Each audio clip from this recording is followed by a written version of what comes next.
Shalom saudaraku, belum dengar. Shalom saudaraku, haleluya.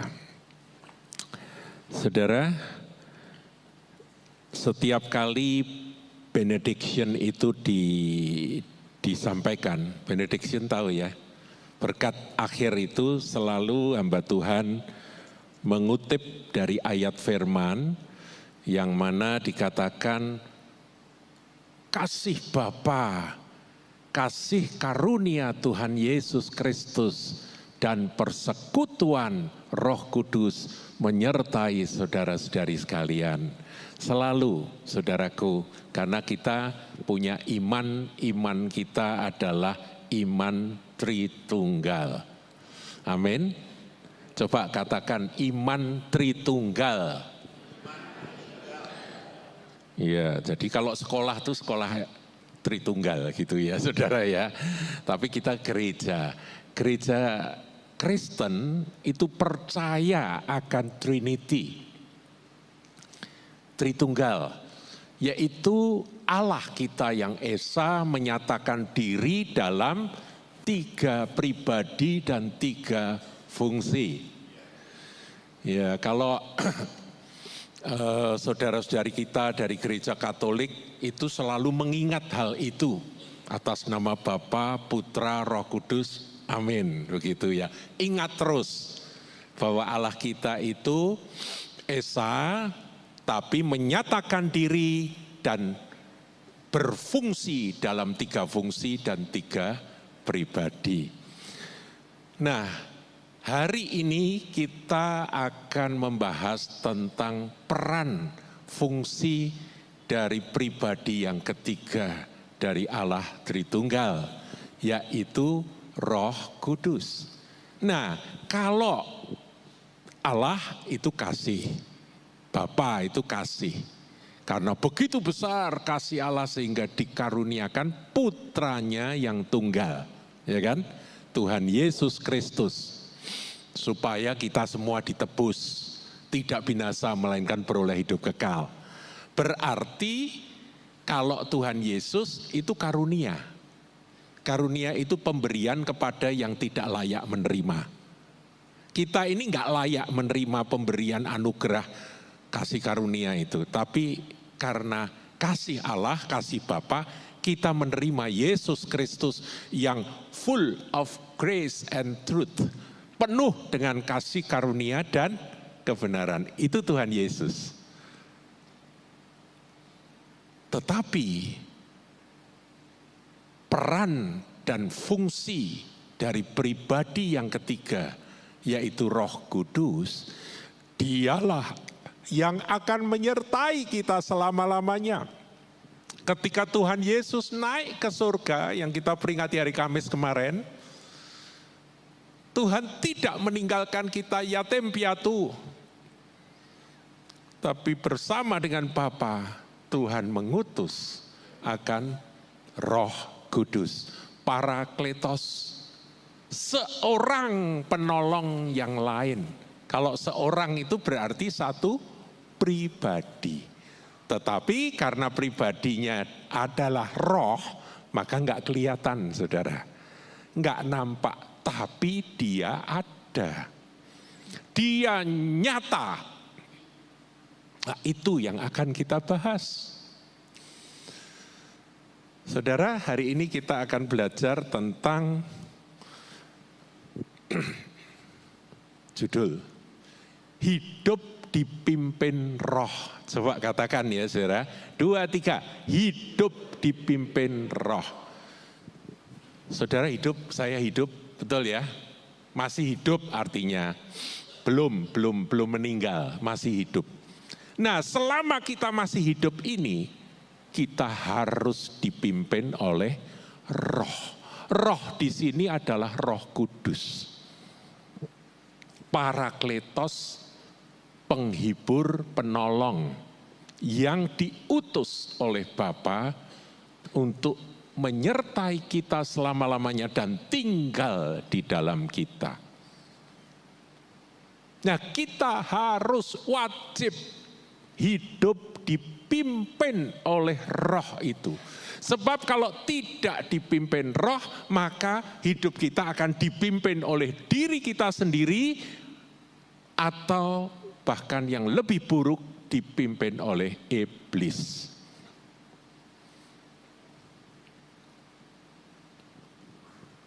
Ambil keputusan, aku mau hidup dipimpin oleh roh. Nah, kita akan membahas Roma pasal 8. Nah, kita baca dulu ayatnya. 2, 3. Semua orang yang dipimpin roh Allah adalah anak Allah. Saudara dan saya adalah anak-anak Allah.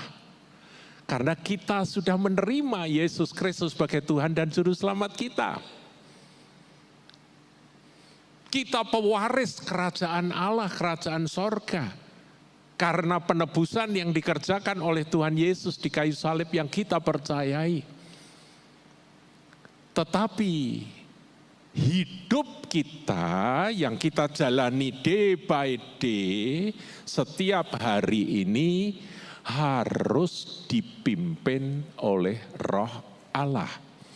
Roh Allah, roh kudus, penolong, roh Tuhan.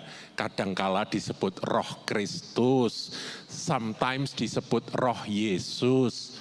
Sama saudaraku, itu adalah pribadi dari Allah Tritunggal yang menyertai kita selama-lamanya sampai kita selesai dengan hidup sementara di bumi ini. Sekali lagi dibaca biar meresap. Semua orang yang dipimpin roh Allah adalah anak Allah. Kita nggak mau dipimpin oleh yang lain, siapapun itu termasuk diri kita sendiri. Tapi kita mau dipimpin oleh roh Allah karena kita adalah anak Allah. Haleluya. Nah, saudara, kita akan berkenalan dengan 4 macam hukum yang disampaikan oleh Rasul Paulus di dalam, ya di sini panjang, tapi kalau saya berdiri di sini, saya nutupi Anda apa enggak untuk membaca? Nah, kalau nutupi saya minggir, saudaraku.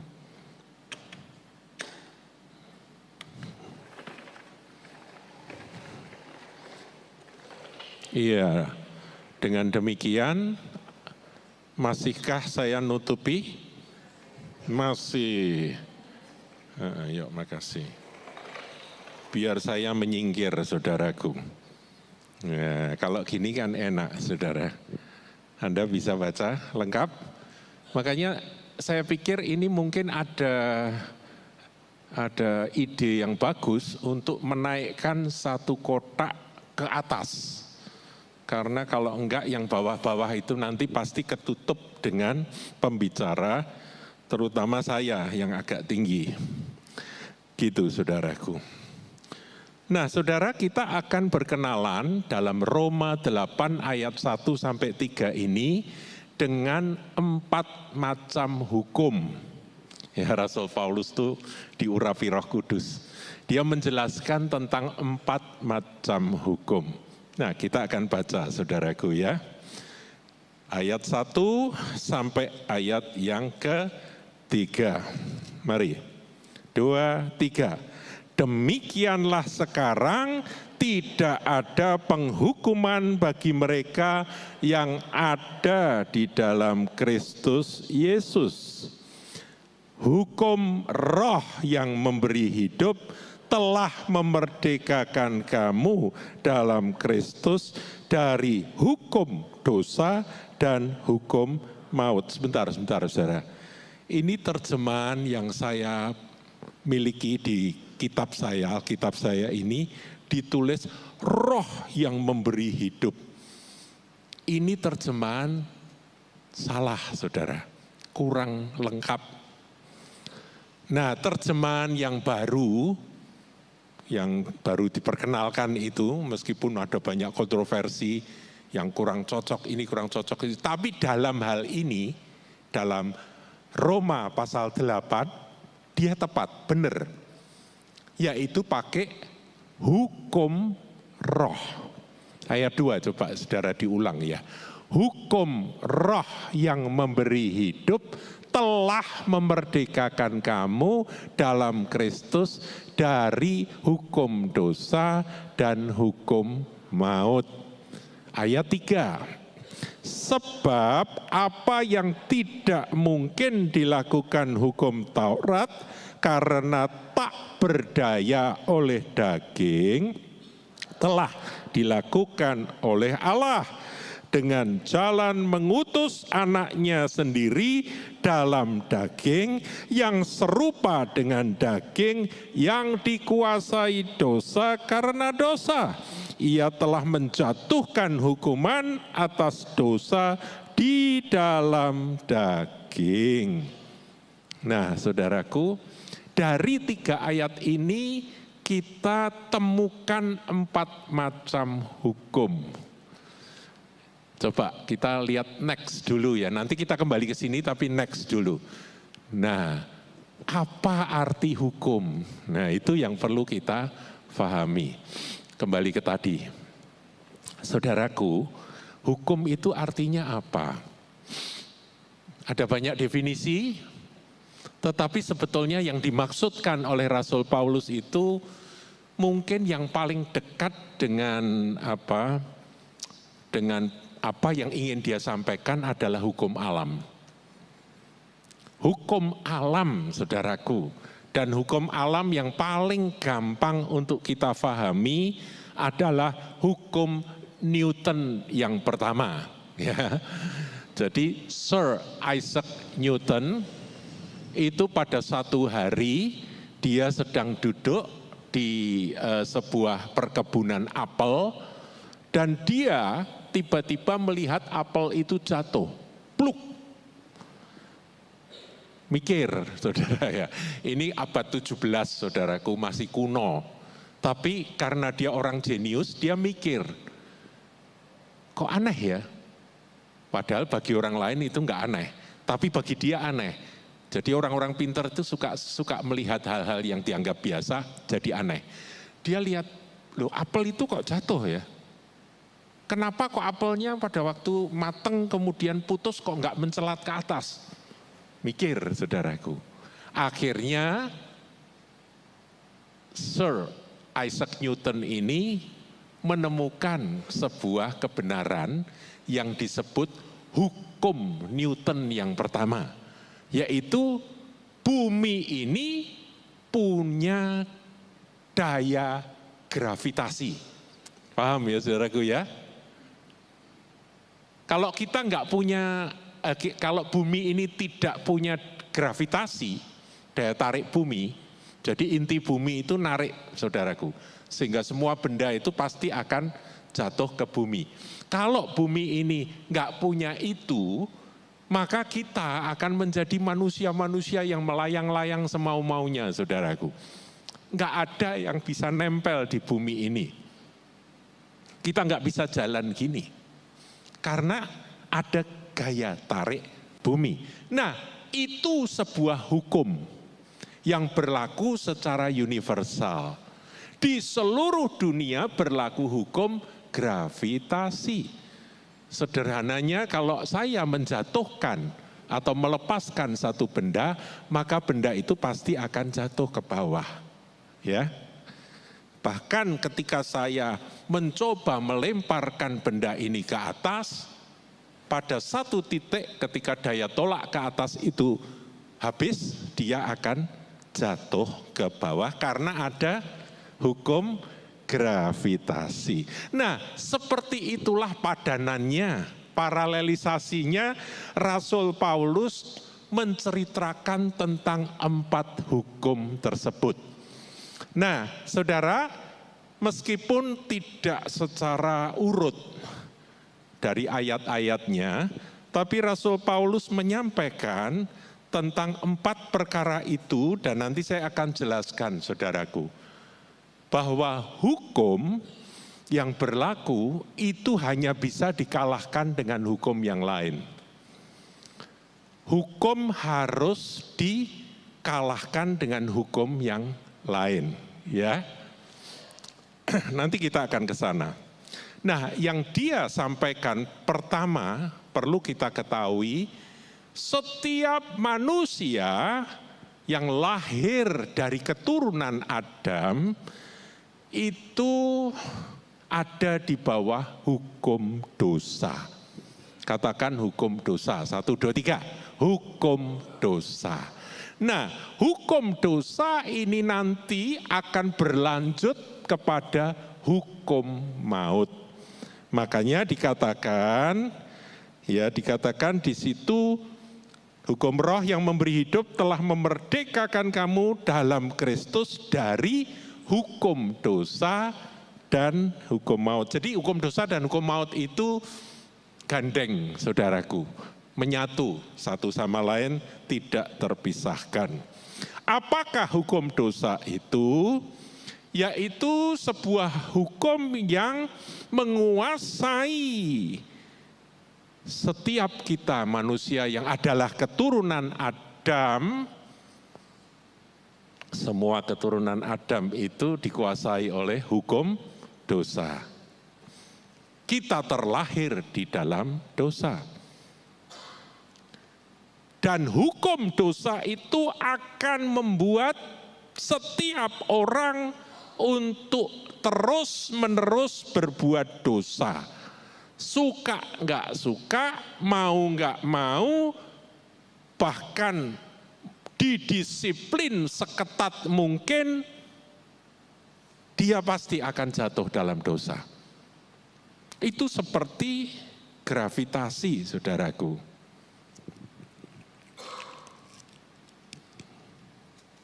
Seperti gravitasi.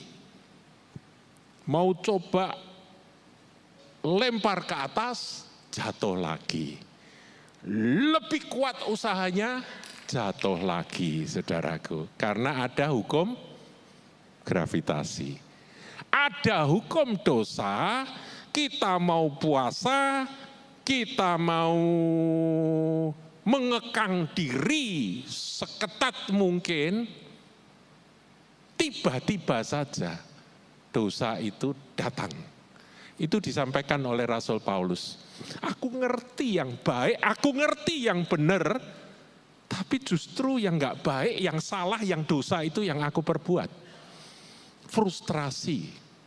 Karena Paulus kan seorang Farisi, saudaraku ya, yang ngerti hukum Taurat. Dia mencoba mengekang dirinya itu seketat mungkin.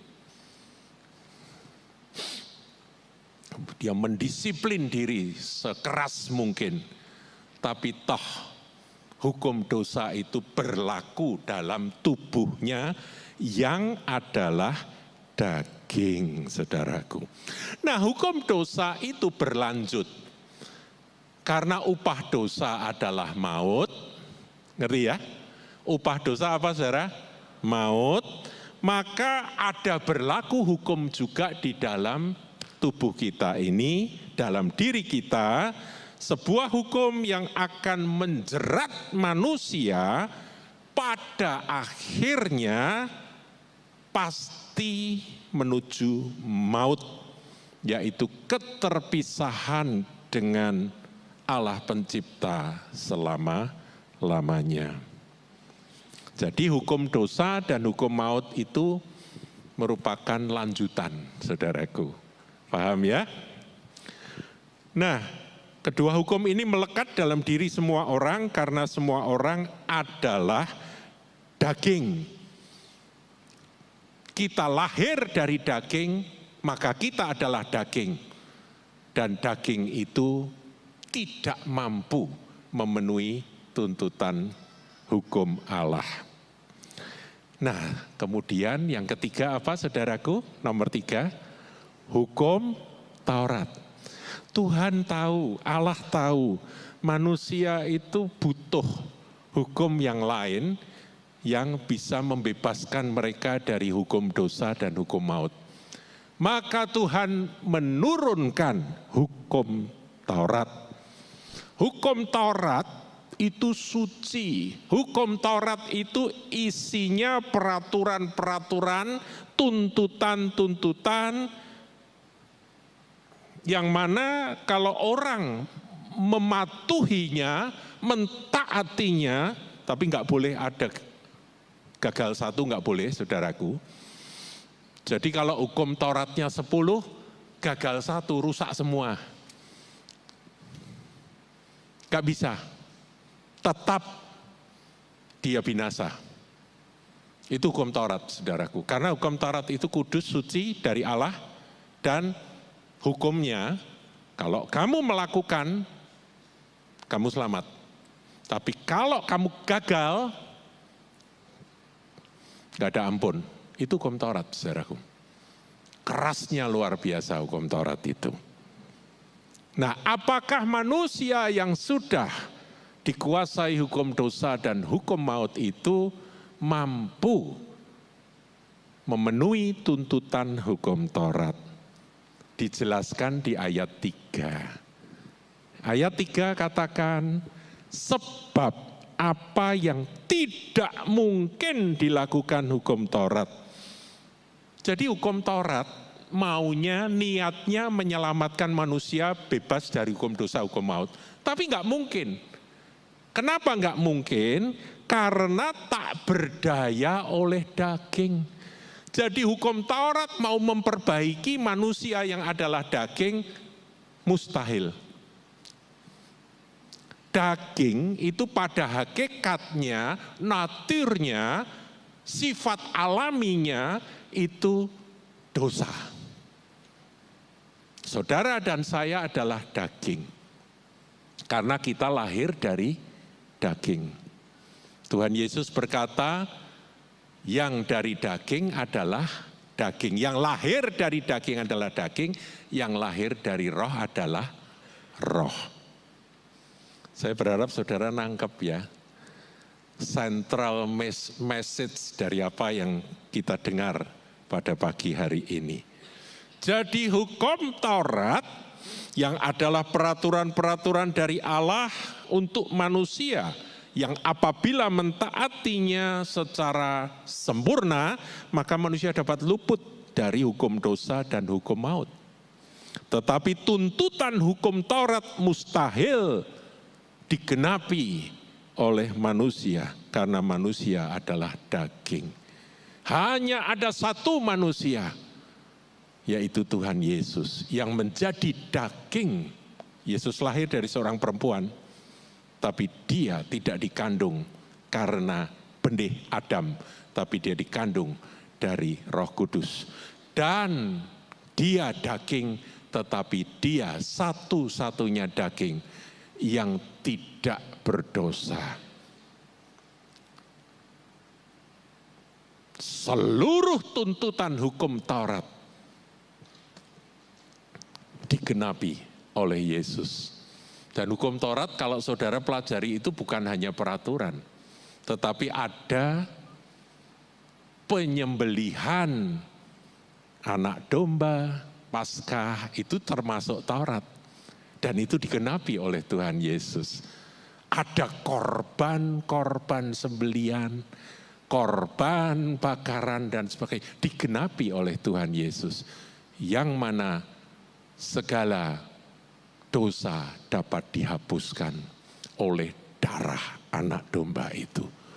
Yesus datang, ayat 3 ini, menjadi daging. Tapi dia menyelesaikan masalah dosa di dalam tubuh dagingnya yang terpentang di kayu salib. Itu intisari iman Kristen, saudaraku. Nah, sekarang saudaraku, setelah kita belajar hukum Taurat itu gagal, bukan hukumnya yang salah, tapi yang salah adalah manusianya yang adalah daging. Maka ada manusia Yesus Kristus, Sang Firman yang menjadi manusia, dia menjadi daging, ya. Kalau NRK en holocaust kai holocaust en prostanteon kai theos en holocaust, kemudian kai holokos sarx egeneto. Artinya, dan firman itu telah menjadi daging. Dia tidak berdosa. Dan dia menggenapi seluruh tuntutan hukum Taurat di dalam tubuh manusianya. Yesus naik ke kayu salib, menyelesaikan tuntutan hukum Taurat. Nah, kemudian saudaraku, ada hukum roh. Saya taruh di paling akhir, padahal di sini ada di ayat 2. Ulangi ya saudaraku, biar masuk ya. Ayat 2, 2, 3. Hukum roh yang memberi hidup telah memerdekakan kamu dalam Kristus dari hukum dosa dan hukum maut. Jadi yang bisa membebaskan kita dari berlakunya hukum dosa dan hukum maut hanya hukum roh. Sebuah produk hukum kalau dalam tata negara hanya bisa dibatalkan atau dikalahkan oleh produk hukum yang lain.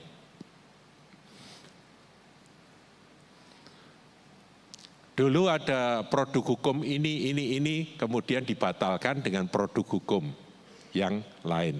Misalnya dulu di dalam undang-undang itu kan produk hukum, misalnya di Indonesia, presiden itu dipilih oleh mandataris MPRS, presiden sebagai mandataris MPRS dipilih oleh DPR, kan begitu dulu saudaraku ya. Tapi kemudian ada perubahan UUD 45 dirubah, akhirnya seluruh rakyat bisa memilih presidennya. Kalau dulu kan nggak bisa saudaraku, kita memberikan wewenang kepada wakil-wakil rakyat, partai-partai, kemudian merekalah yang voting untuk menentukan siapa presiden Indonesia. Yang membatalkan akan peraturan yang pertama adalah peraturan yang lain. Hukum harus dibatalkan dengan hukum yang lain. Paham ya? Sampai di sini saudara sudah jelas? Udah ngerti? Nah, sekarang kita akan belajar tentang hukum roh. Kok hebat banget hukum roh? Bisa membatalkan hukum dosa dan hukum maut. Sehingga saudara dan saya, anak-anak Tuhan, kita bisa menang terhadap berlakunya hukum dosa dalam tubuh kita. Kita dapat mengalahkan hukum maut, sehingga kita punya iman bahwa maut tidak berkuasa dalam hidupku. Meskipun tubuhku nanti kalau selesai tugas aku mati, aku akan bangkit.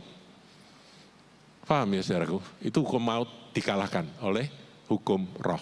Nah, sekarang hukum roh itu sebuah hukum yang bekerja dengan kekuatan, kemampuan yang melampaui atau mengatasi hukum dosa dan hukum maut.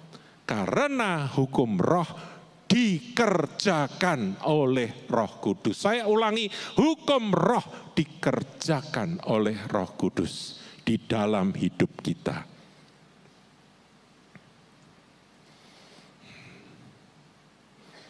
Nah, kita akan mendalam di ayat 2. Hukum roh yang memberi hidup, jadi hukum roh itu memberi hidup, telah memerdekakan kamu, telah membebaskan kita. Ada kata apa saudara? Dalam Kristus. Nah, ini penting. Dalam Kristus itu jangan diabaikan. Jadi, hukum roh yang memberi hidup telah memerdekakan kita dalam Kristus.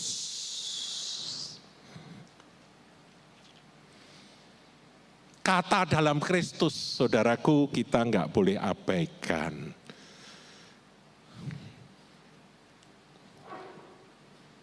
Jadi berlakunya hukum roh itu ada di dalam Kristus.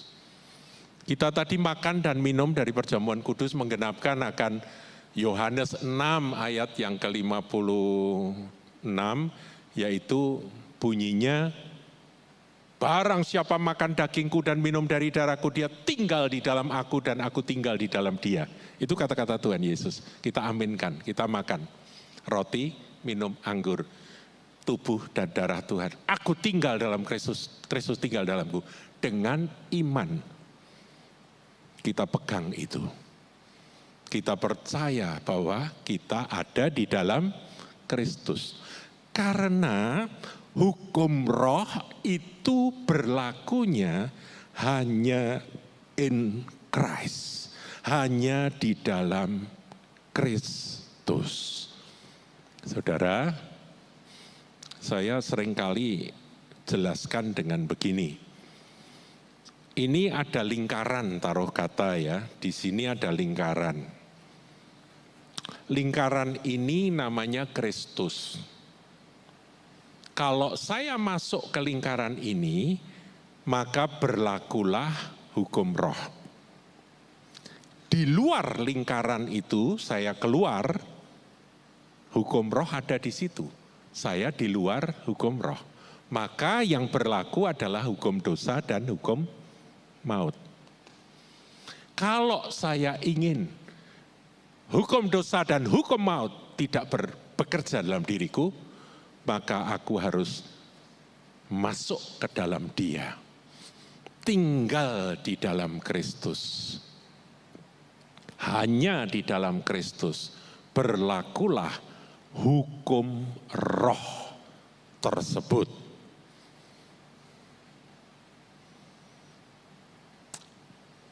Jadi saudara bangun tidur langsung katakan, sebab kita dibenarkan karena iman kan, jadi harus dengan iman, dan iman harus diperkatakan. Dalam doa sudah berkata, Tuhan, aku tinggal di dalam-Mu. Maka padaku berlakulah hukum roh yang memerdekakan aku dari hukum dosa dan hukum maut. Maka saudara akan melihat bagaimana, mengalami bagaimana kuasa roh itu memerdekakan saudara dan saya dari hukum dosa dan hukum maut. Tapi harus in Christ Jesus. Harus di dalam Dia.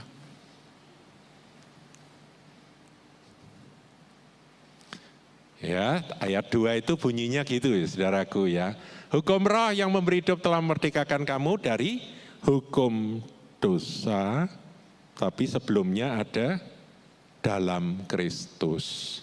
Jadi berlakunya hukum roh itu ada di dalam Kristus Yesus. Tinggallah di dalamku, dan firman-Ku tinggal di dalammu. Jadi terus Tuhan itu mengulang-ulang akan kebenaran itu. Ayo saudaraku, ini kekristenan sejati. Aku tidak mengandalkan akan usahaku sendiri karena itu pasti gagal. Tapi aku hanya mau tinggal di dalam-Mu. Maka kodrat ilahi itu akan aku nikmati. Haleluya. Saudara, ini mujizat loh saudara. Karena sesuatu yang mustahil kita mengalahkan atau keluar dari berlakunya hukum dosa dan hukum maut itu hanya kalau ada hukum yang lain, yaitu hukum roh yang berlaku dalam hidup kita. Roh Kudus itu yang akan mengerjakan satu pengudusan, penyucian sehingga kita benar-benar terlepas dari hukum dosa dan hukum maut. Ayo kita lihat ilustrasi yang pertama, saudaraku. Saudara lihat dua gambar itu ya. Yang sebelah kiri gambar apa, saudara? Pesawat ada di landasan. Saudara pernah tanya atau pernah searching di Google atau tanya di ChatGPT, sebuah pesawat jumbo jet Boeing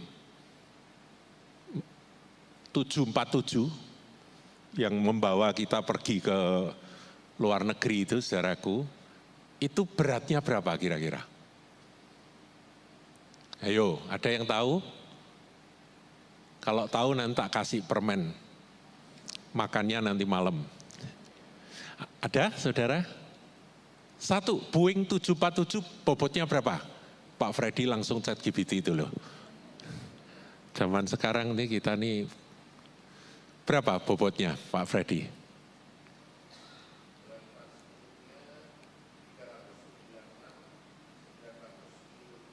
Loh,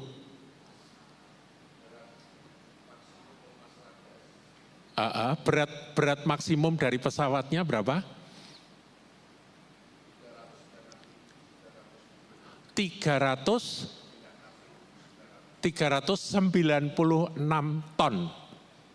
Ya toh, 1000 kilo toh. Berarti 300 something ton. Wabot banget loh saudaraku. Saudara dorong aja 10 orang enggak bisa gerak itu. Tapi kalau saudara masuk ke dalam itu ada mesin.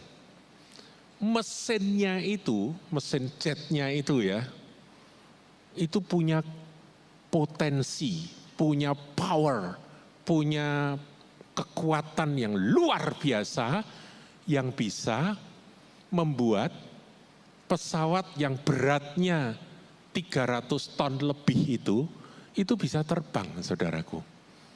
Itu kalau sudah dimuat, ada bagasi saudara, bagasi saya, kemudian ada manusia-manusia yang gendut-gendut ini duduk di dalamnya, ratusan manusia, bobotnya berapa, saudara hitung sendiri, itu bisa lepas landas, bisa terbang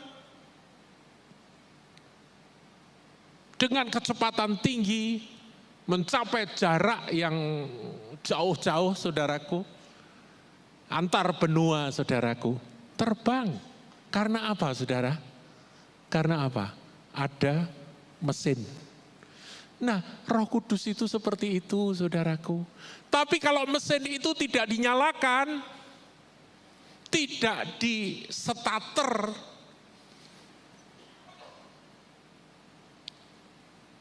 ya dia tetap dongkrok, saudaraku. Kalau mesinnya rusak, ya nggak bisa terbang, saudara.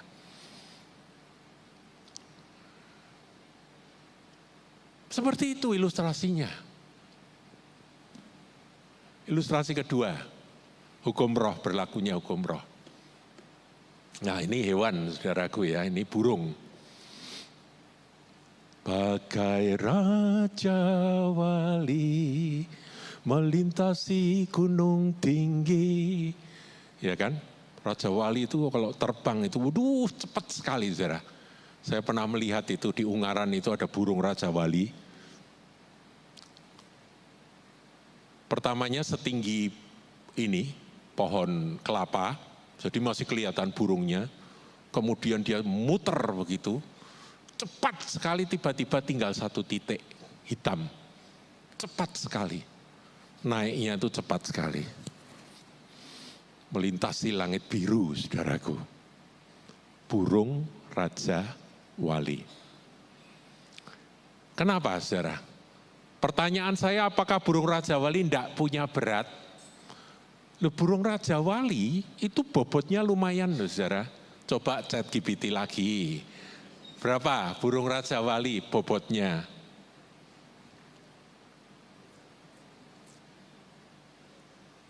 Pada burung Raja Wali itu gravitasi, hukum gravitasi berlaku atau tidak, saudara?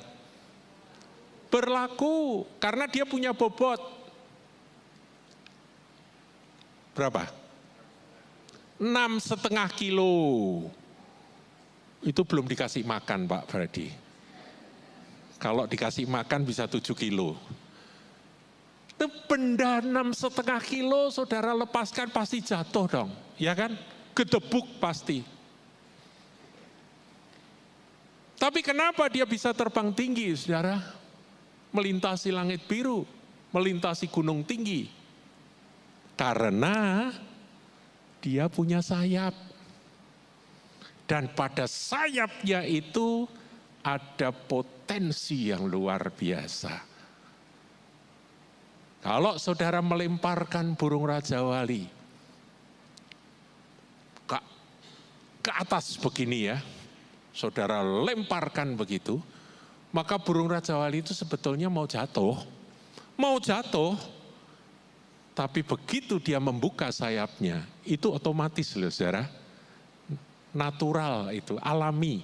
Dia buka sayapnya dan kemudian dia mulai mengepakkan sayapnya, maka dia akan naik ke atas, mengatasi akan hukum gaya tarik bumi atau hukum gravitasi. Hukum roh itu seperti itu, saudara. Makanya saya sering sebut hukum sayap Raja Wali. Kalau modern, hukum mesin pesawat, gitu ya, saudaraku ya. Hukum mesin pesawat itu kan mengatasi bobotnya pesawat untuk dia bisa naik terbang. Mengatasi gravitasi. Mengatasi hukum dosa, hukum maut, hanya dengan hukum roh. Yaitu hukum sayap Raja Wali. Makanya kuasa Roh Kudus seringkali diumpamakan dengan sayap Raja Wali. Oh Tuhan, berikanlah sayap Raja Wali, ya kan? Ada lagunya. Yaitu kuasa Roh Suci-Mu. Jadi kuasa Roh Suci-nya Tuhan itu adalah sayap Raja Wali, digambarkan di dalam Alkitab seperti itu. Tapi kalau Raja Walinya itu baru patah hati, saudara. Saudara tahu ada Raja Wali patah hati? Tahu enggak? Kalau enggak tahu nanti baca novelnya Jin Yong yang berjudul itu apa? Itu ya apa? Ada burung Raja Wali, kemudian pasangannya itu mati, yang jantannya itu ngelihat betinanya mati, dia nggak mau hidup lagi, saudara. Dia terbang tinggi, kemudian dia menutup sayapnya, namanya burung broken heart, saudaraku, burung patah hati. Waktu sayapnya ditutup, apakah yang terjadi? Meluncur ke bawah, dor, langsung jadi sop buntut, saudaraku, hancur. Mati, saudaraku. Saya mau sampaikan, saudara. Kalau kita ingin hukum roh itu berlaku dalam hidup kita harus tinggal di dalam Kristus. Di sanalah kita harus mengaktifkan kuasa Roh Kudus itu dengan kita, apa istilah saya itu, kita bergaul karib dengan pribadi Roh Kudus. Kita, yaitu yang disebut hidup oleh roh atau berjalan dalam roh itu ya, dipimpin roh. Itu kita harus, karena dia pribadi. Kalau saya dipimpin oleh seorang pribadi, saya harus sering bertanya pada dia. Betul ya? Saya jalan, mau pergi kemana, saya tanya, ini mau kemana, nanti dia jelasin. Kadang dia nggak jelasin, tapi bilang, sudah kamu ikut aja. Ya kan, kita harus ikut. Kita tanya, itu kok ada jeglongan di depan, ya enggak apa-apa kan, kita muter ke kanan sedikit. Dia akan memberitahu kepada kita, karena dialah yang memimpin kita pada segenap kebenaran. Amin. Roh Kudus itu akan memimpin kita pada segenap kebenaran, saudaraku.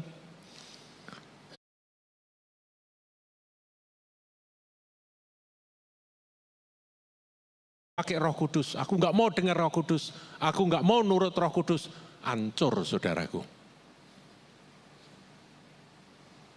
Ilustrasi hukum roh ketiga.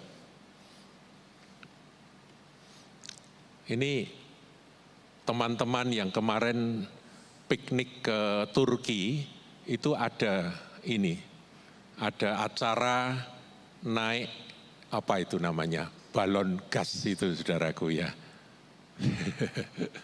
Jadi itu balon, saudaraku ya. Balonnya itu, ini kan orangnya masuk ke itu kotaknya itu ya, enggak terlalu jelas itu. Itu ada semacam kotak begitu masuk. Sudah masuk, itu seperti kita, aku percaya Yesus, aku masuk, aku tinggal dalam Kristus, aku perjamuan kudus, aku tinggal dalam Kristus. Itu masuk kotaknya itu loh saudaraku. Tapi kok aku masih di bumi, masih dikuasai hukum gravitasi, hukum roh, dan hukum roh belum berlaku. Yang berlaku adalah hukum dosa dan hukum maut, terus menerus aku jatuh dosa. Saudaraku, apinya harus dinyalakan. Itu yang tengah itu nyalakan api. Api Roh Kudus itu harus dinyalakan. Dengan doa, dengan pujian penyembahan. Api Roh Kudus itu akan membuat balon itu melembung. Kemudian daya angkat dari kuasa api Roh Kudus itu membuat kita yang ada di dalam Kristus naik ke atas dan mengatasi hukum gravitasi. Saya nggak tahu itu Pak Paulus Yosefia pada waktu di Turki takut atau enggak itu pada waktu melayang itu. Tapi ilustrasi ini saudaraku menggambarkan bahwa Roh Kudus harus diaktifkan di dalam hidup kita. Karena Roh Kudus itu lembut, Roh Kudus itu digambarkan seperti burung merpati. Kalau kita abaikan dia akan diam. Ilustrasi saya punya teman sekamar, misalnya saya mahasiswa ngekos gitu dalam satu kamar. Saya punya teman sekamar, ahli komputer, pinternya luar biasa. Saya sedang kuliah, belajar komputer, saya nggak bisa. Dia ahli komputer, kita cuekin. Bodohnya sendiri, saudaraku. Beda kalau saya berkata, tolongin dong, bro, aku sedang bingung. Maka dia tinggal dudul kiri, dudul kanan, tuk tak, pencet sana, pencet sini, kamu harus begini, harus begitu. Kita diajari, kita jadi pinter, saudaraku. Tapi dia nggak pernah maksa. Roh Kudus adalah roh yang lembut. Kalau kita berlaku kasar kepada dia akan pergi dengan senyap. Mudah didukakan, saudaraku. Makanya Rasul Paulus berkata, jangan sekali-kali kita mendukakan Roh Kudus.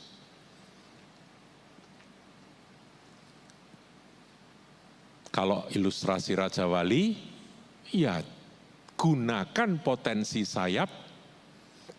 Kalau ilustrasi ini, gunakan api harus dinyalakan. Kalau apinya itu padam, itu turun sendiri loh saudaraku.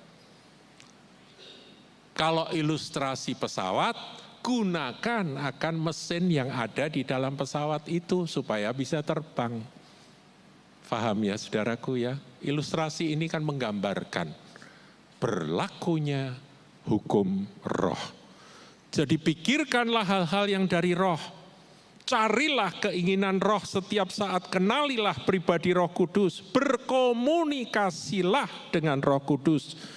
Matikan perbuatan-perbuatan tubuhmu melalui kuasa Roh Kudus yang bekerja. Sehingga pada akhirnya Anda bisa dipimpin oleh Roh Kudus. Kembali ke judul, kita baca sekali lagi. 2, 3. Semua orang yang dipimpin Roh Allah adalah anak-anak Allah. Kita berdoa saudaraku, kita tutup mata, kita akan dengarkan sebuah pujian